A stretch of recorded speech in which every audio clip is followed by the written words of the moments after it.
Eh bien, on connaît l'adversaire du Paris Saint-Germain pour les huitièmes de finale de la Ligue des Champions et potentiellement pour les quarts, demi. La finale, bon là, c'est encore très loin, j'ai l'impression, pour en parler. Oh que oui. Oh oui, en avril-mai. Voilà, il paraît. Voilà. Le Paris Saint-Germain affrontera donc Chelsea en huitième de finale de la Ligue des Champions. C'était soit le Barça, soit Chelsea, après sa magnifique qualification contre Monaco. Et on va en parler justement de ce match à venir contre Chelsea. J'ai une belle tablée. J'ai à ma droite Hugo, vous en avez l'habitude. Bonjour Hugo. Bonjour Jonathan, bonjour Théodore, bonjour tout le monde. Bonjour Théodore. Il est très courtois. Il n'est pas comme ça en caméra, mais il faut en profiter. C'est ça. Bonjour Théodore. Et comment est-ce qu'on dit en japonais bonjour? Konnichiwa, oui, je reviens du Japon. Voilà, effectivement. Un petit voyage dans ma nouvelle vie de Super Pokémon. Voilà. Exactement. Je suis allé me ressourcer. Il y a un documentaire qui arrive. C'est vrai, voilà. Streamez ça. Ne streamez pas. Théodore, ça me fait plaisir que vous soyez autour de la table. Théodore, est-ce que tu peux dire pour les personnes, pour la xème fois, parce que beaucoup demandent dans les commentaires. Non, mais c'est gentil. Ouais. C'est gentil. Mais bien sûr, évidemment. Oui, depuis octobre, du coup, pour faire le point, maintenant je bosse dans une boutique de cartes Pokémon, je fais de la com, je fais des vidéos, tout ça. Je fais aussi un peu de vente, donc si vous voulez passer, c'est avec grand plaisir. Joe Lacarte. Et voilà, Joe Lacarte, j'en oublie le nom, c'est terrible. Joe Lacarte. Ils ont sponsorisé la vidéo ou pas? Non, donc on comprend ça. Je donne des boosters à la fin de la vidéo, t'inquiète pas. Merci Théodore. Voilà, à République, et voilà, big love à tous les abonnés qui sont passés, qui sont très sympas. Voilà. Et donc voilà, je continue à passer de temps en temps pour faire des talks avec vous avec grand plaisir. Et je me permets de prendre la parole aussi parce qu'il y a beaucoup de gens qui ont demandé pour Mehdi, qui n'est pas là effectivement. Ce qu'il faut savoir, c'est que Mehdi, donc, je l'avais dit déjà dans un live, Mehdi donc, n'est-ce pas, a été donc, j'ai dit ça dans des lives et aussi dans les commentaires, donc je le dis au moins pour les gens. Mehdi a eu une opportunité professionnelle, voilà, en début d'année, là, 2026. C'est donc compliqué pour lui aujourd'hui d'en même temps et de conjuguer son concilier sa nouvelle vie de justicier. C'est le Batman. Exactement. Alors, non. Mais en tout cas, voilà, son nouveau travail, sa nouvelle activité professionnelle et les talks, parce que c'est soit très tôt le matin, soit là, on le tourne un peu tard. Donc, c'est un peu compliqué. Donc, on le verra pas trop dans les prochaines semaines, pour être tout à fait honnête, le temps qui commence bien et tout. Et potentiellement, on pourra le voir dans les prochaines semaines, prochains mois. Mais voilà, en tout cas, je voulais faire le point, effectivement. On salue Mehdi, qui doit regarder la vidéo, bien évidemment. Tu dois te dire rendez-vous jeudi, parce que je joue régulièrement tous les jeudis au foot. Au 5. On essaiera quand même de conserver l'esprit 70-30. Voilà. Alors, ça peut être une bonne transition. Effectivement, exactement. Pour les plus anciens qui ont connu le 70-30. Exactement. Pourquoi? Parce qu'effectivement, le Paris Saint-Germain, donc, au tirage au sort, affrontera Chelsea. Messieurs, je vous pose la question aussi dans les commentaires. Quel a été votre sentiment au moment du tirage au sort? Et vous avez vu, donc, ça sera Chelsea et pas le Barça. Vous voulez qui, vous, plutôt, le Barça ou Chelsea? À la base, je voulais qu'on joue plutôt Chelsea. Parce que voilà, t'as la rivalité récente du Barça qui aurait pu mettre une petite pression au Paris Saint-Germain. Ouais. Et puis finalement, je regrette un peu le tirage. Ah ouais, je trouve que le Chelsea, c'est vraiment l'antithèse parfaite du Paris Saint-Germain. Ouais. Et je sens qu'on va être bousculé. Après, est-ce que je suis fataliste pour autant? Pas tout à fait. On va y revenir tout à fait, mais finalement, avec le recul, j'aurais préféré le Barça. Hugo? Moi aussi, j'étais plutôt pour jouer le Barça, pour le coup, parce que je trouve qu'il y avait davantage de faiblesses structurelles dans cette équipe, qui défensivement est très mauvaise, voilà, pour être gentil, et qui a un milieu de terrain, ma foi...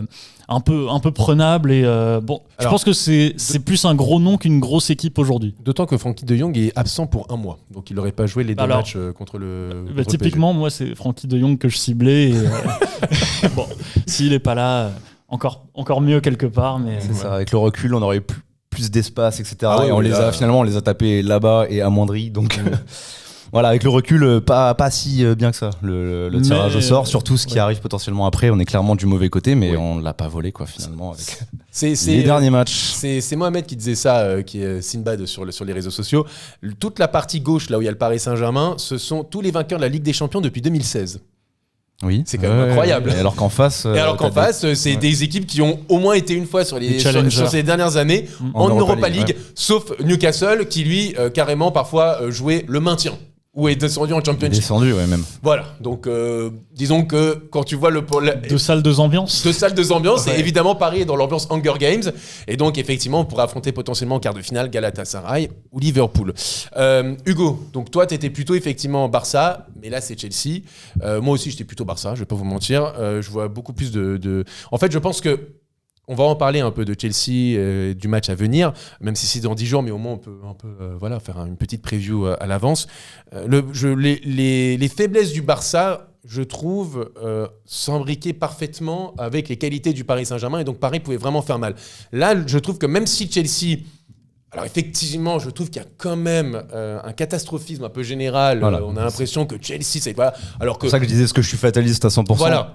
Pas non plus, voilà. Faut pas, alors effectivement, les derniers matchs du Paris Saint-Germain sont inquiétants, au mieux, au pire catastrophiques.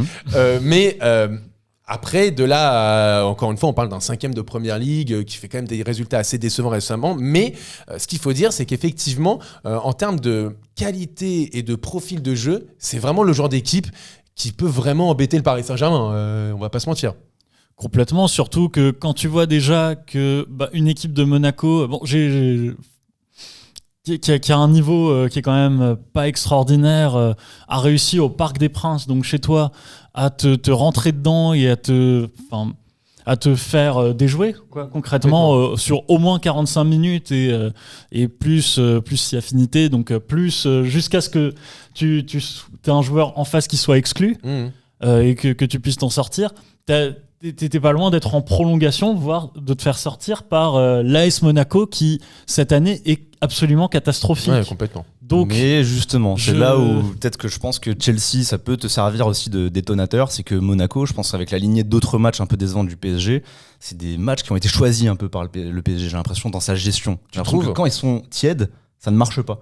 Ils ont besoin d'être vraiment concernés à 100%, de se dire, un peu comme contre le Barça, on les annonçait perdants, on se disait presque, c'est pas grave, tu vois, c'est 3 points qu'on va perdre, on va se focus sur la suite. Ouais. Mais contre le Barça, voilà, dos au mur, et plein de fois avec Luis Enrique, ils sont à 100%, et là, les choses se passent bien. Peut-être qu'avec Chelsea, qui va te bousculer au milieu de terrain, en plus, tu as l'histoire récente avec la Coupe du Monde des clubs, peut-être que ça peut te réveiller, alors que si tu avais eu, je sais pas, tu vois, Bodo Glimt, même si avec tout le respect que j'ai sur leur façon de se qualifier d'ailleurs, ça joue quand même bien, t'as des jolis buts.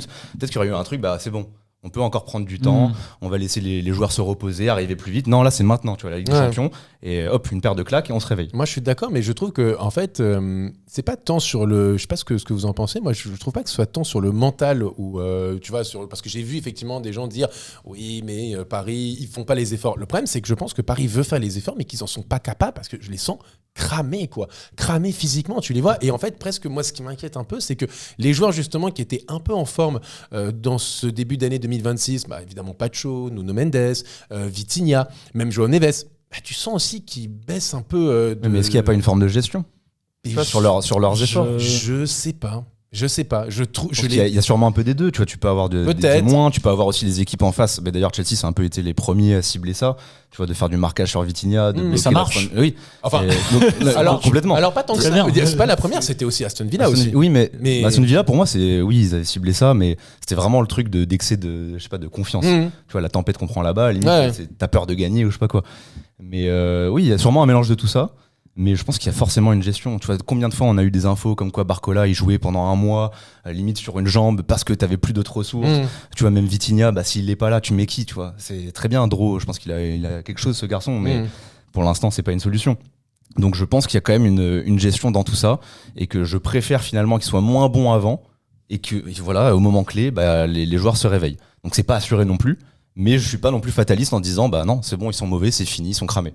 Peut-être qu'il va y avoir ce réveil et finalement, qui de mieux que Chelsea avec l'histoire récente et avec justement ce caractère qu'ils vont imposer au milieu de terrain pour te réveiller. Qu'est-ce que t'en penses, Hugo? T'es d'accord avec ça ou... Alors moi, je suis pas très partisan de réfléchir à du foot qui te surprend.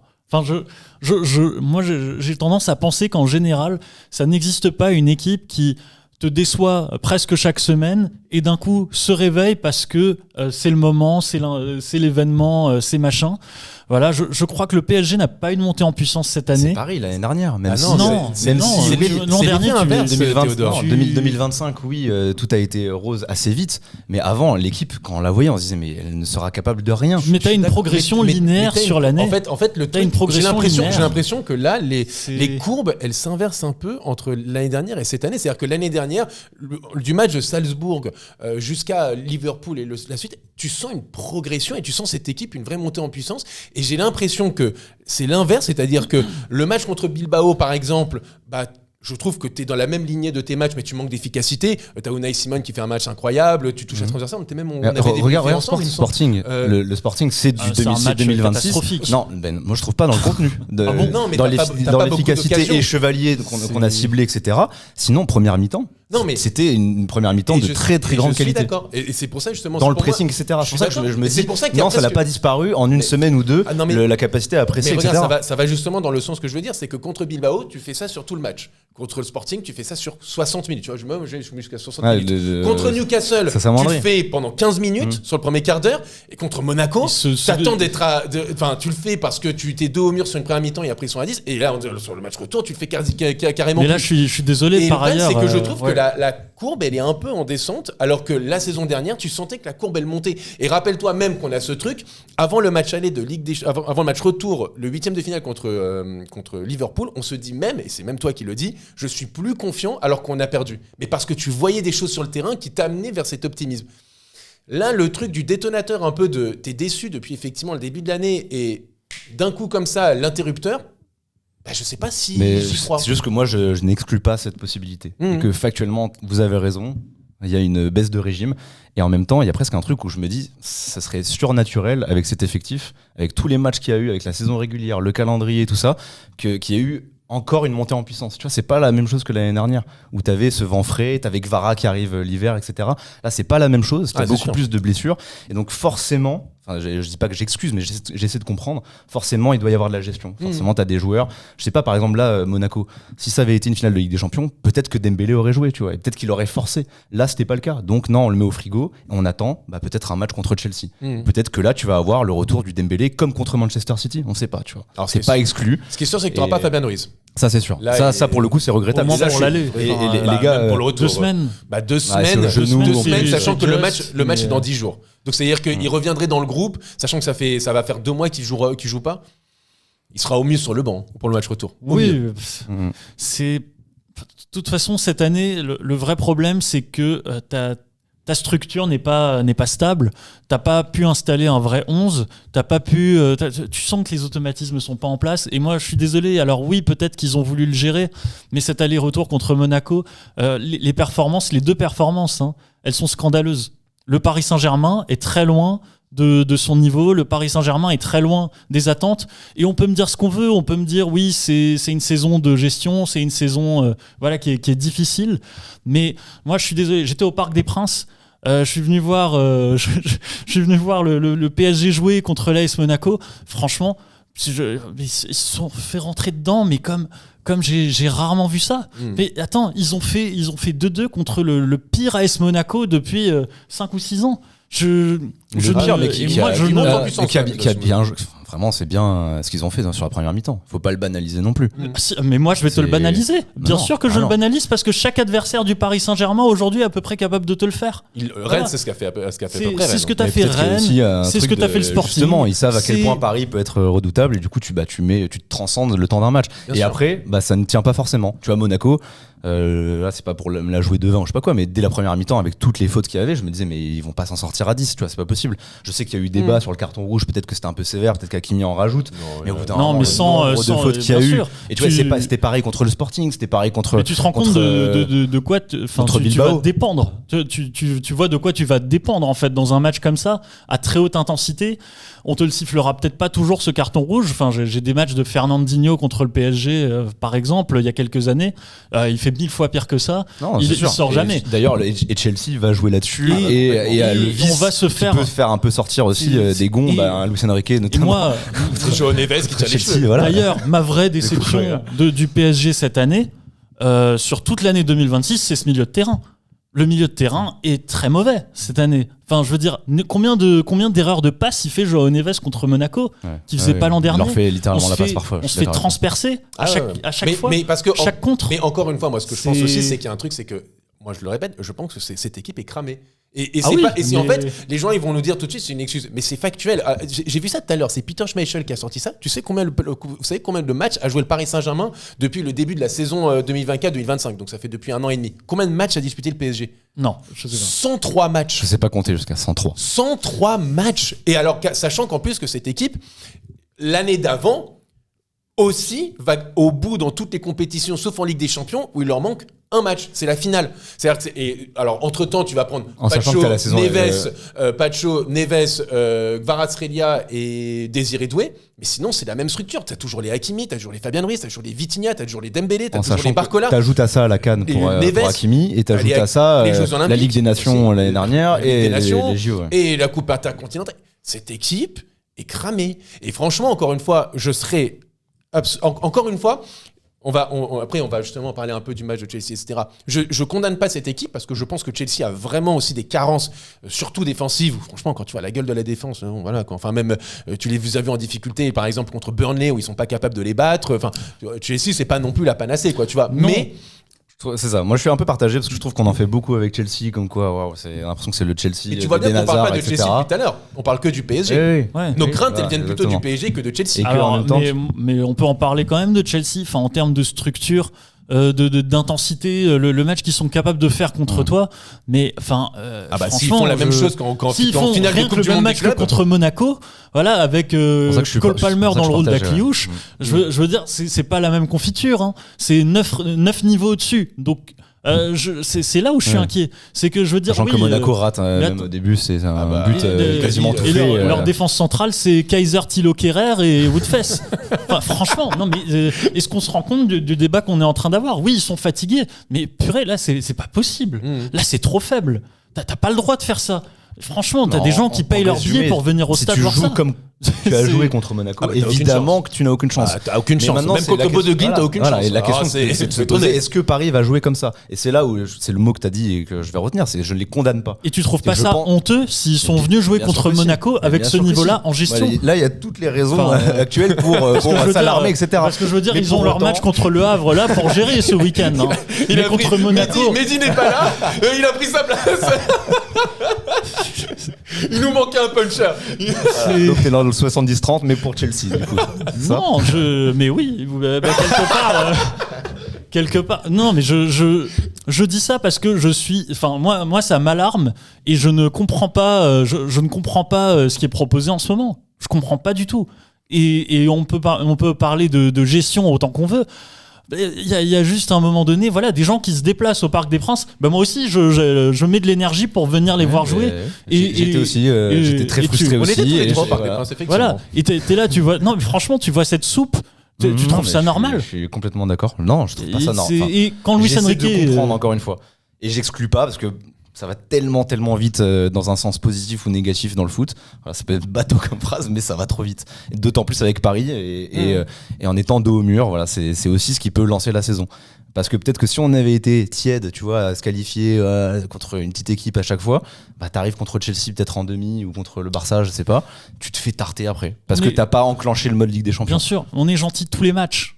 Vraiment, on fait de notre mieux pour doser. Je pense que aussi, on est dans l'après-saison, donc c'est normal aussi qu'on a et surtout que la saison dernière, il y a eu ce truc un peu exceptionnel de la différence entre 24 et 25 qui a fait que aujourd'hui, je pense que les gens sont plus prudents. Si on est tout à fait objectif, effectivement, quand tu vois le niveau du Paris Saint-Germain depuis 4 mois, honnêtement, 4-5 mois, tu vois, parce que même le début de saison, les gens ont tendance à oublier, le début de saison du PSG est extraordinaire. L'Atalanta, qui est aujourd'hui en 8ème, ils les ont tapés 4-0. Le Bayer Leverkusen, qui est en 8ème, le Paris, ils ont gagné 7-2. Le Tottenham, qui est en 8ème de finale, Paris a gagné 5-3. Le Barça, 2-1. Mais je suis d'accord avec toi. Et le problème, c'est que on ne condamne pas cette équipe. Mais en tout cas, je condamne pas, en tout cas, moi, personnellement, dans mes propos, je ne condamne pas cette équipe. Je pense que cette équipe, encore une fois, quand elle gagne ces matchs-là, elle était dans la continuité, dans la lancée de sa dernière saison, de la saison 24-25. Et donc, ils ont tout écrasé. Même là, en Ligue des Champions, sur le début. C'est pour ça que tu fais un début de Ligue des Champions quasi parfait. Et là, je pense qu'aujourd'hui, il n'y a plus de gaz. Et je pense que malgré tout, effectivement, tu peux avoir un sursaut, comme on le voit sur une demi-heure à droite, 45 minutes à gauche, etc., où tu as vraiment une équipe et tu as vraiment un plan de jeu, tu as vraiment des individualités pour faire la différence. Et c'est pour ça que je ne condamne pas le PSG contre Chelsea. De là... non, mais je suis pas. Après, il y a le Bayern, après, je suis pas non plus optimiste, etc. Je tempère les choses. Oui, alors que oui, il y a tous les éléments. Tu vois, même encore une fois au parc, je me disais, mais on s'envoyait des messages à la mi-temps. Je me disais, mais putain, c'est Monaco qui est en train de nous mettre le bouillon à la maison. Oui, c'est flippant. Mais voilà, ça reste Paris. Et peut-être que tu vas retrouver Dembélé, qui mine de rien, peut-être qu'on le banalise, mais l'année dernière, c'est un facteur essentiel, Dembélé. Mais il ne reviendra pas, Dembélé. Évidemment que le collectif était énorme l'année dernière. Mais après, Dembélé était la clé de voûte et c'est pas pour rien qu'il ait le Ballon d'Or, parce qu'il a représenté tout ça. J'entends Théodore ce que tu dis, mais il y a un moment donné où il faut arrêter de vivre dans le passé.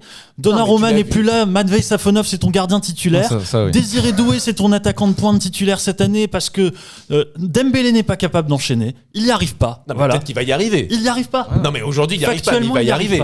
Non, mais actuellement, je suis d'accord avec toi. Je suis plus à chaque fois qu'il revient, il se reblesse. Regarde contre le Bayern, il est revenu, il s'est reblessé. Non mais d'accord, mais son début d'année 2026, son début d'année 2026 était excellent. Mais je ne lui en veux pas. Je te dis qu'il revient, il n'arrive pas à revenir. Mais on dit quoi s'il revient et qu'il est préservé? Et on dit quoi s'il revient contre Chelsea? Et on dit quoi ça au bout de 2 minutes? S'il se reblesse au bout de 20 minutes, on te dit quoi, Théodore? Parce que la réalité, c'est que 9/10 du temps, son scénario cette année, c'est ça. C'est qu'il revient, il se reblesse. Voilà. Coup, moi, je suis juste dans le mindset de ne pas condamner, tu vois, de pas. Mais je le condamne pas. Évidemment, si je me projette, oui, il a plus de chances de se repéter là juste avant le match, etc. Mais voilà, le joueur est encore là, il a encore de la ressource. On l'a vu là. Mais c'est pas ton type. Moi, c'est pas le joueur. Les gestes qu'il fait, que ce soit contre Marseille, voilà. Les deux matchs, il marque un but, voilà. Et c'était contre Lille, voilà. Un but de Ballon d'Or. Oui, je suis d'accord avec toi, mais je te dis juste que cette année, on peut pas compter sur lui parce qu'il ne joue pas. Voilà, ton joueur qui joue, c'est Désiré Doué pour l'instant. C'est qu'effectivement, par rapport à la saison dernière, Warren Zaïre-Emery, c'est ton milieu de terrain, c'est pas Fabien Ruiz. En fait, voilà, c'est tout. Par rapport à la saison dernière, effectivement, la différence est, de toute façon, voilà, c'est que effectivement, ton gardien de but est moins bon. Tes latéraux sont cramés. En tout cas, Hakimi et Nuno Mendes, tu sens que là, ça commence vraiment à tirer. Mais Hakimi revient de la CAN et il y a eu cette accusation qui est revenue. Voilà, c'était la veille en plus du match. Encore une fois, je ne cherche pas à excuser, j'essaie de comprendre. Évidemment. Et oui, la dynamique, elle est plus négative qu'autre chose. T'as pas Fabien Ruiz au milieu de terrain, et donc ton milieu de terrain, c'était quand même ton point fort la saison dernière, et t'as pas ton Ballon d'Or. Donc voilà les éléments qui peuvent expliquer aussi pourquoi le Paris Saint-Germain. Et encore une fois, moi je vais le dire, je pense que si on idéalise un peu la saison dernière, parce que je rappelle quand même que aussi, si tu viens de la Ligue des Champions, c'était pas comme si on mettait des tartes à tout le monde. Enfin, rappelons-nous, contre Liverpool au match retour, t'as quand même le cul dans ta surface de réparation, et c'est normal, et t'as un Donnarumma qui fait un match extraordinaire, et les offensifs aussi qui font un très bon match. Contre Aston Villa, on retient surtout Donnarumma au match retour qui est fantastique, et le sauvetage de Pacho, mais sinon t'encaisses quand même 4 buts, si je dis pas de bêtises dans ce match, ou 3 buts, tu perds 3-2. Contre Arsenal, pareil, au match aller, t'as 2 arrêts extraordinaires de Donnarumma, et au retour, t'as la première demi-heure, ou les 20 premières minutes, Donnarumma fait des arrêts incroyables, et c'est la finale, effectivement, où tu roules sur tout le monde. Et d'ailleurs, demi-finale, alors que t'étais dans la dynamique, on avait fait un parcours incroyable, au retour, t'as pas Dembélé. Et l'attaque, c'était pas flamboyant. Moi, je me souviens d'actions où Doué et Gvara et Barcola ne savaient pas faire le geste juste, alors que quand t'as Dembélé, c'est une toute autre histoire. Donc ça, c'est des points que vraiment il faut surveiller à 100% pour ce match contre Chelsea. Est-ce que Dembélé sera là? Si oui, dans quelles conditions? En fait, c'était presque pour dire, je pense qu'il y a un truc d'idéalisation aussi de la saison dernière, et que juste ok, faut arrêter de penser que le 5-0 de l'Inter ou le 4-0 moi, je suis pas complètement d'accord avec toi. C'était ça toute la saison. Je pense qu'il n'y a pas d'idéalisation. Je pense qu'on est juste plus la même équipe parce qu'on est structurellement beaucoup moins fort cette année, parce que tu n'as plus ton gardien. Parce qu'aujourd'hui, ton gardien, c'est sûr à 100%. Ça sûr à 100%. Et il n'y a pas de, il va revenir, il n'y a pas de chevalier va revenir. Limite, il a tué la concurrence. Je veux dire, l'an dernier, tu pouvais avoir des temps faibles, oui. Là, cette année, tu peux pas avoir un temps faible. Si tu as un temps faible, tu prends un but. Le tarif, c'est celui-là. En tout cas, on est dans l'inconnu. Parce que ça, c'est une petite frustration que j'ai, c'est qu'en Ligue des Champions, les buts qu'il prend Safonov, il peut pas faire grand-chose. Et je sais pas encore si. Mais c'est pour ça qu'il met pas Chevalier, parce que Chevalier, il te coûtait des buts. Ça pour le coup, Chevalier, c'est le tarif. Safonov, c'est le point d'interrogation. C'est pas un mauvais gardien, mais c'est pas un gardien qui te fait remporter avec des champions. Là, tu le mets dans le ring avec un attaquant, je sais pas comment ça va se finir. Il y a encore ce point d'interrogation. Donc oui, par rapport à l'année dernière, ça, c'est sûr à 100%. T'es moins confiant là-dessus. Structurellement, milieu de terrain, pareil. T'as plus Fabien Ruiz. Alors que Warren fait une bonne saison. Attention, personne ne critique Warren. Moi, c'est la structure. C'est les 3 milieux de terrain ensemble. Je trouve que ça tourne moins bien. Voilà, je dis juste ça. Warren Zaïre-Emery joue très bien. Mais structurellement, je trouve que c'est moins bien. Il y a moins d'équilibre. Il y a moins de compensation. Il y a moins de déplacement des joueurs. Je regarde les joueurs et je vois que c'est un 4-3-3 sur le terrain. Purée, moi, je le sais. Parce qu'ils ne bougent pas. personne ne se déplace. Il y a peu de déplacements. Les seuls déplacements, c'est les ailiers, c'est tes latéraux qui montent en pointe. Et à partir du moment où tu les bloques, ça te bloque un peu ton système. Voilà, mais t'as pas un Fabien Ruiz qui vient apporter beaucoup de fluidité, qui apporte beaucoup de jeu long. Elle est belle la réponse de Fabien Ruiz quand même aux haters de l'année dernière. On était là, les défenseurs de Fabien, ils étaient là. Ça me fait plaisir, bien sûr. Pour la première heure. C'est vrai. Pardon d'avoir douté. Ah ouais, là il y a trois défenseurs de Fabien Ruiz. Team implant. Oui, clairement, ça c'est sûr. Ça, bon, mais amenons un peu d'optimisme quand même. Allez, pour moi j'essaie, je rame, les gars. Pardon. Je suis entre les deux en fait. Désolé. C'est ça le problème, c'est que je suis d'accord. Mais d'ailleurs, tu vois, quand je fais ça, c'est pas non plus en me disant tout va bien et tout. Je sais que non, en ce moment, c'est pas bien. Bon, maintenant, le match est dans 10 jours. Ouais. Qu'est-ce qu'on doit faire justement pour que Hugo arrête de penser comme ça? Qu'est-ce qui doit changer? Est-ce que je réponds ou... Non, Théo. Il faut déjà que l'affaire Hakimi se calme un petit peu, qu'il retrouve en confiance, parce que si Dembélé était la clé de voûte, Hakimi était quand même pas loin derrière dans l'importance dans cette échelle de l'année dernière. Donc retrouver un grand Hakimi. Nuno Mendes, j'ai moins de doutes. Parce que ça peut arriver d'avoir un petit moment de moins bien, sinon il est tellement Hakimi, bon. Il y a beaucoup de zones d'ombre cette année, malheureusement. Voilà. Il revient en plus d'une grave blessure. Il y a eu la CAN aussi qui a été difficile. Donc, et puis des histoires extra-sportives, là où on n'a pas de maîtrise. Donc, il va falloir gérer ça. Le gardien, point d'interrogation. Mais au moins, il y a une stabilité qui s'installe à un moment clé de la saison. Donc, que ce soit la bonne ou la mauvaise solution, c'est là. Voilà, et donc, on assume maintenant. Et du coup, Marquis Pacho, qui était irréprochable l'année dernière, rencontre sa première phase de turbulence, on va dire. Donc voilà comment il va s'en sortir, parce que lui c'était un peu le seul qui était épargné, même quand Paris allait pas bien l'année dernière. C'est lui était monstrueux. Donc voilà, c'est vraiment retrouver une assurance tout risque pour que tu puisses résister au moment de moins bien et ensuite relancer tes flèches. Parce que moi je suis moins inquiet, je le disais après le Sporting, moins inquiet sur la faculté à marquer des buts. Oui, mais justement, je trouve que le problème c'est que tu te crées un peu moins d'occasions, quoi. Moi c'est ça qui me perturbe un peu, c'est que même contre Monaco là au Parc des Princes, mais parce que ton milieu est plus lisible, parce qu'il y a moins de mouvements, ce que ciblait Hugo juste avant. Pour moi c'est la clé, c'est le milieu de terrain, et limite ce qui m'embête le plus. Bon, Dembélé évidemment, mais c'est Fabien Ruiz. C'est Fabien Ruiz, que ce soit dans. On le banalise presque parce que tu vois, il est tout fin, etc. Mais qu'est-ce qu'il cavale quand même, qu'est-ce qu'il se place bien, il récupère des ballons. C'est on le disait depuis le début, mais un simplificateur, tu vois. Il va machine à laver. C'est une machine à laver. C'est mon traitement anticoagulant, tout est fluide avec lui. Donc voilà. Il nous manque Fabien, et je pense que ça va être un vrai test pour le coup. Pour Zaïre Emery, qui lui est bien en ce moment. Et là, on va avoir besoin d'un chien de la casse au milieu de terrain, devant les Caicedo, devant les milieux de terrain, Enzo Fernandez. Warren est très bien, mais maintenant, le problème, c'est qu'encore une fois. C'est pas qu'un test pour Warren, pour moi. C'est un test aussi pour tes deux autres milieux de terrain. Oui, mais en fait, cette année, les autres sur 2026, ont eu leur moment de gloire. Les autres, on sait que tu vois, limite, c'est bon, ils sont dans une autre catégorie l'année dernière. Parce que moi, j'attends la même chose d'eux cette année. J'attends qu'ils se renouvellent. En tout cas, me reposer sur une saison. Ça a été en 2025. Ils sont capables. Zaïre Emery, au plus haut niveau, il faut qu'il le montre. Ça peut être son moment. Voilà, Fabien n'est pas là. Voilà, fait partie d'un triangle doré et répond physiquement. On sait qu'il peut le faire, mais plutôt tactiquement. Moi, j'avoue que ce qui m'effraie malheureusement, c'est que je remets absolument pas en cause les qualités de Warren et des deux autres milieux. C'est simplement, parfois, c'est juste une question de profil, en fait, de complémentarité. Et l'exemple que je prends souvent, c'est ce qui s'est passé au Real Madrid. Kroos, Modric, Casemiro. Casemiro n'était pas le meilleur milieu de terrain du monde, mais simplement, c'était l'élément parfait pour compléter ce milieu de terrain et vraiment mettre en avant le plus possible les qualités de Kroos et de Modric. Je trouve que Fabien Ruiz, c'est un peu ça. C'est un peu ce Casemiro. Je ne dis pas que c'est le meilleur milieu de terrain du monde, mais simplement, c'est un joueur qui te permet de vraiment mettre en avant et de faire briller ses coéquipiers. Et on le voit avec le Paris Saint-Germain et on l'a vu aussi en équipe d'Espagne. C'est pour ça que c'est un indiscutable en Espagne et c'est pour ça que l'Espagne championne d'Europe, c'est parce qu'il y avait Fabien Ruiz dans cette équipe, et que le Paris Saint-Germain vainqueur de la Ligue des Champions, c'est parce que aussi tu avais un Fabien Ruiz. C'est pas un hasard. Et effectivement, son absence, sans dire Fabien Ruiz, on parle pas de Neymar, tu vois, mais c'est un facilitateur, effectivement, et c'est dommage dans cette équipe qu'il soit pas là, quoi, tu vois, surtout dans les matchs contre Chelsea, il va avoir de l'intensité, ils vont mettre une grosse pression, et justement, il aurait fait du bien, quoi. Moi, j'ai des attentes très importantes vis-à-vis de Luis Enrique. Ouais. Voilà, parce que je pense que malgré tout, tu as du très beau matériel pour faire du bon travail.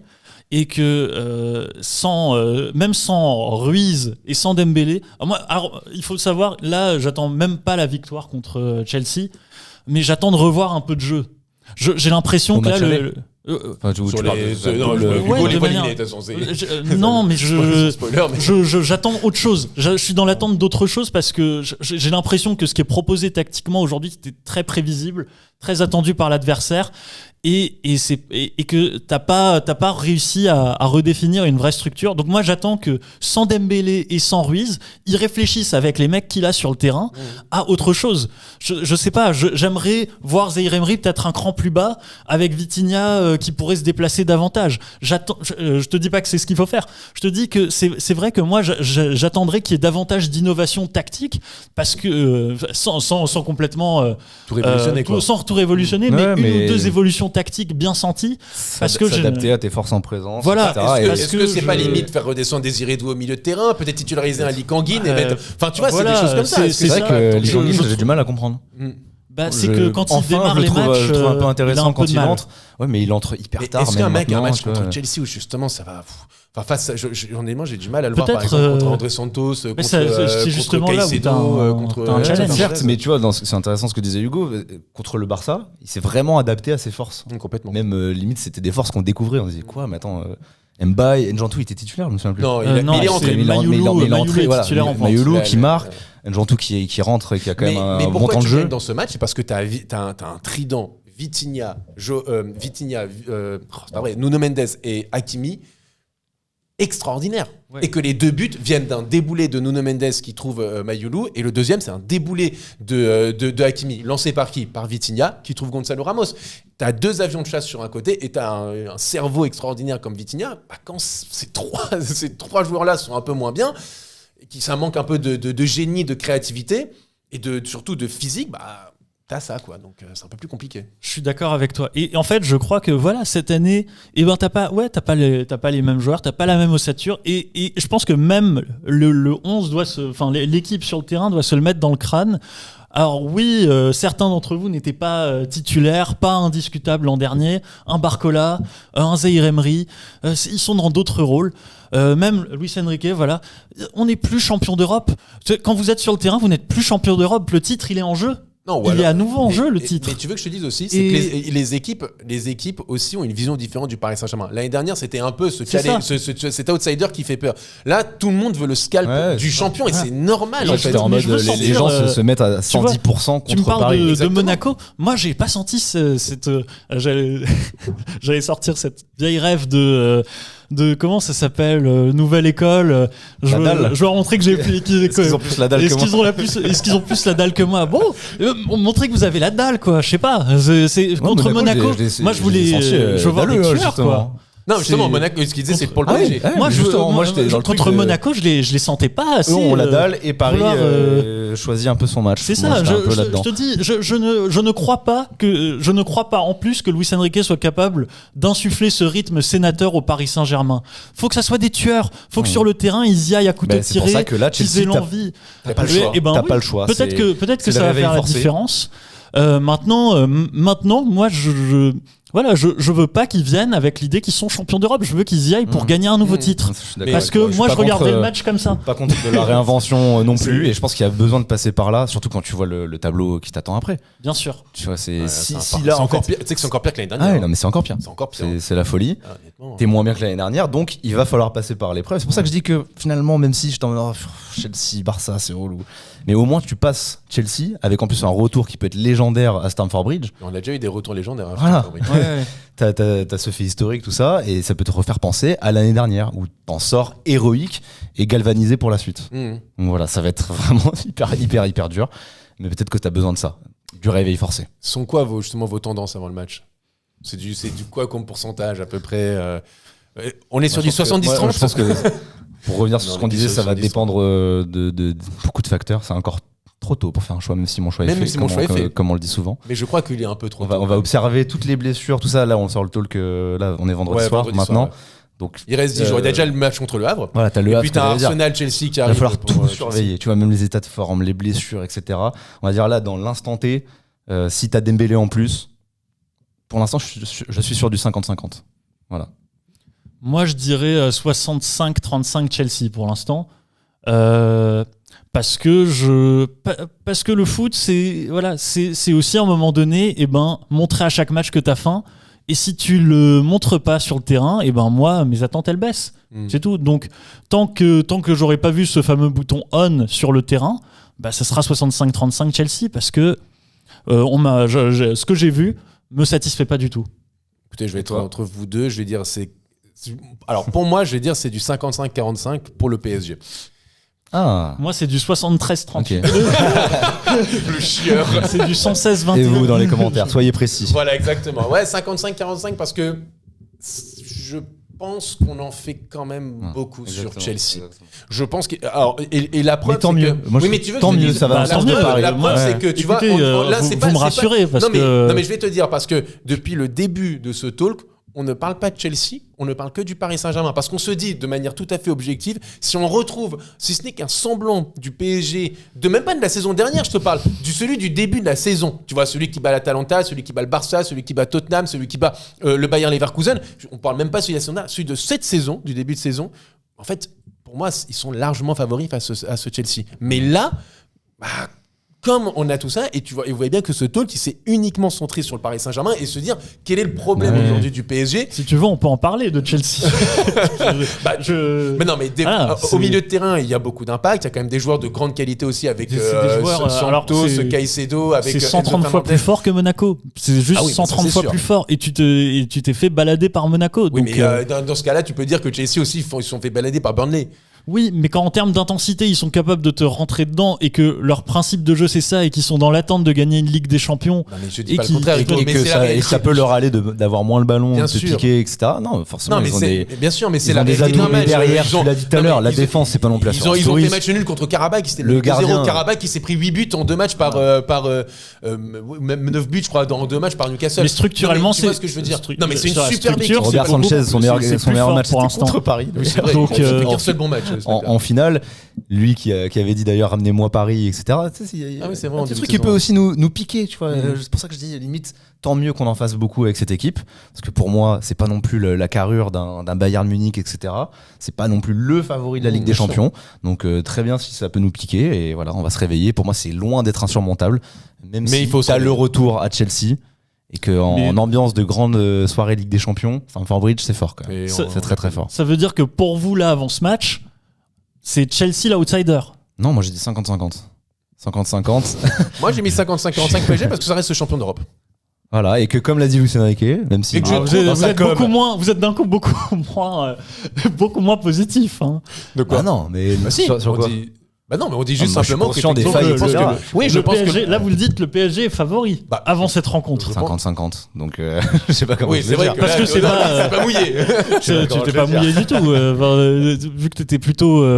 Non, il disait justement, c'était pour éviter d'être dans le 65-35 de ta part. C'est pour ça qu'il dit c'est plutôt du 50-50. J'ai vu des gens sur les réseaux, c'était plutôt du 70-30 pour Chelsea, donc c'est pour ça que j'essayais de mesurer un peu la chose. J'essaie de mesurer parce que je me dis bon, ce n'est que Chelsea. Et effectivement, le Paris Saint-Germain n'a pas été au niveau contre Monaco. Loin de là, et même contre Newcastle, loin de là, et ça personne va dire le contraire, mais quand même je les enterrerai pas parce que c'est les mêmes qui ont enterré par exemple Désiré Doué il y a quelques semaines pour dire il en fait trop machin, finalement Désiré Doué en fait il est décisif à l'aller au retour. Donc tu vois en fait il y a ce truc aussi où ça peut aller très vite. En début d'année, Nuno Mendes était très bon. Là, il est un peu moins bon. On verra effectivement contre Chelsea. Et peut-être que ce que je vais dire, ça va être complètement, tu vois, contré par. Mais on se base quand même sur des éléments qui ont. Je suis d'accord avec vous. Aussi. C'est pour ça que moi, avant cette rencontre et avec ce que j'ai vu de cette année, et après il y a le cœur du champion, tout ça. C'est pour ça qu'on est à 35-40%. Je veux dire, Chelsea est favori. Ok, moi je vois ça pas. Avant cette rencontre, de toute façon, moi, ça s'entend aussi. Franchement, j'aurais pu. C'est le PSG a tout approuvé là. Bon, dites-vous dans les commentaires, est-ce que vous êtes d'accord avec Hugo qui dit que c'est Chelsea qui est favori, que le PSG. On va tout surveiller. Tout a les problèmes physiques, certes, les retours de blessures, les problèmes mentaux, et quel meilleur gourou que Luis Enrique pour justement remonter la pente et les faire croire qu'ils sont invincibles, comme il l'a fait quand même beaucoup de fois. Oh oui, c'est ça. Voilà. Merci messieurs, ça a été un plaisir en tout cas. Merci. Merci à vous en tout cas d'avoir suivi ce talk nocturne. Voilà. Je retourne dans la cave. Voilà, je vous laisse fermer ou oui s'il te plaît. Il y a déjà à manger en bas. Donc t'inquiète. Allez, c'est parti. Merci à vous en tout cas. N'hésitez pas à vous abonner comme toujours. On sera là pour l'avant-match, l'après-match. Voilà, il y a plein de matchs à venir. Il y a aussi une grosse vidéo qui arrive la semaine prochaine avec des invités surprenants. C'est vrai. J'ai vu la miniature tout à l'heure. Ça va. Est-ce que c'est, on peut le dire, peut-être la plus grosse vidéo de la chaîne? Ça ressemble à une des plus grosses vidéos de la chaîne. En termes d'invités, oui. Ouais. Pour le coup, voilà. Donc, mais surprenant. N'allez pas chercher des. Vous attendez pas. Voilà. Ne vous attendez pas vraiment à des noms, des machins. Vous allez voir la miniature. Vous allez... Ah, d'accord. C'est le crossover le plus inattendu de l'année. C'est un peu ça. Voilà. Merci à vous. Merci, messieurs. Ça a été un plaisir. Et on se retrouve très vite pour un prochain talk.